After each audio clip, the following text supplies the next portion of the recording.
यामध्ये आम्ही सुरुवातीलाच राज्याच्या मुख्यमंत्र्यांनी, राज्याच्या गृहमंत्र्यांनी, राज्याच्या अर्थमंत्र्यांनी, तिथल्या पालकमंत्र्यांनी सुरुवातीलाच सांगितलं की यामध्ये कुठल्याही प्रकारचा हस्तक्षेप न होता जे कोणी दोषी असतील त्यांना त्यांच्यावर कारवाई झाली पाहिजे आणि तशा प्रकारचा तपास चाललेला आहे।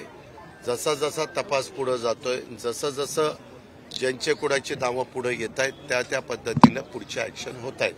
हे आपण सगळेजण बघताय। ज्या मुलांनी तो ऍक्सिडेंट घडवला त्यालाही तोही आतमध्ये घेतलेला आहे, त्याच्या बापालाही आतमध्ये घेतलेला आहे, त्याच्या बापाच्या बापालाही आतमध्ये घेतलेला आहे। आतमध्ये म्हणजे जे कायद्याने नियमाने चौकशी करायची असते त्या सगळ्या संदर्भातली चौकशी चाललेली आहे। हे आपण पण सगळेजण बघताय। त्याच्यामध्ये कुणाची भीड ठेवली जाणार नाही। जे कोणी दोषी असतील मी मागेही सांगितलं, मी ते बोलत असताना की बाबा त्याच्यात अजित पवार सारखा दोषी असेल तरी देखील त्याच्यावर कारवाई होईल।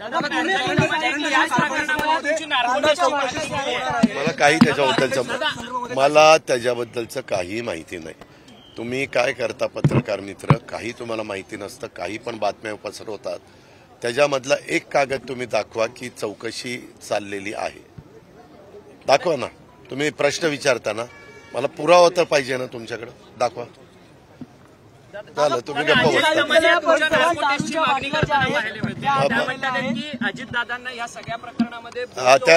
त्यामध्ये माझी नार्को टेस्टची तयारी आहे, पण मी नार्को टेस्टमध्ये क्लिअर निघालो तर तिनं परत कुठं तुमच्या पुढे यायचं नाही, गप्प घरी बसून संन्यास घ्यायचा आहे का ती तयारी? परिसरात दारूच्या बाटल्यांचा खच सापडलेला आहे। अरे त्याची चौकशी होईल ना।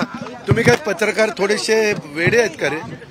जर उद्याच्याला कुठं दारूचा, तू उद्याच्याला मंत्री आहे आणि कुठं दारूचा बाटल्याचा खच सापडला म्हणजे तू केलं का ते? त्याच्यामध्ये जसं हा ऍक्सिडेंट झाल्यावर त्याच्यात दोषी असणाऱ्यांची चौकशी करून त्यांच्यावर कारवाई करण्याचं काम चालले आहे। तशा पद्धतीनं दारूच्या बाटल्याचा खप काय कुठं तुला सापडला किंवा पाहायला मिळाला, तिथं जे कोणी दोषी असतील, कशा बाटल्या आल्या, कुणी बाटल्या आल्या, त्याचा टॅक्स भरला गेलेला आहे का, एक्साईजचं त्याच्याबद्दलचं काय मत आहे, याची सगळ्याची चौकशी होईल। त्या डुप्लिकेट आहे का ओरिजिनल आहे, ह्या सगळ्या गोष्टी तपासायच्या असतात। त्या तपासून आम्ही एक बघत असतो, आपल्या देशातली आपल्या राज्यातली कायदा सुव्यवस्था चांगली राहावी। ही चांगली कायदा सुव्यवस्था राहत असताना नाहक कुठल्याही निष्पाप माणसांना त्रास होऊ नये आणि हा त्रास होऊ न देता चुकीच्या पद्धतीनं जर 2 नंबरचे व्यवसाय कुणी करू पाहत असतील आणि त्याच्यातनं 2 पैसे मिळवण्याचा प्रयत्न करत असतील तर अशांवर कडक कारवाई करण्यात यावी।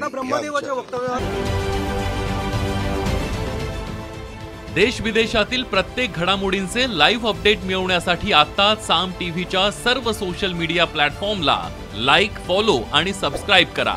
तसंच सर्व नोटिफिकेशनसाठी बेल आयकॉन प्रेस करायला विसरू नका।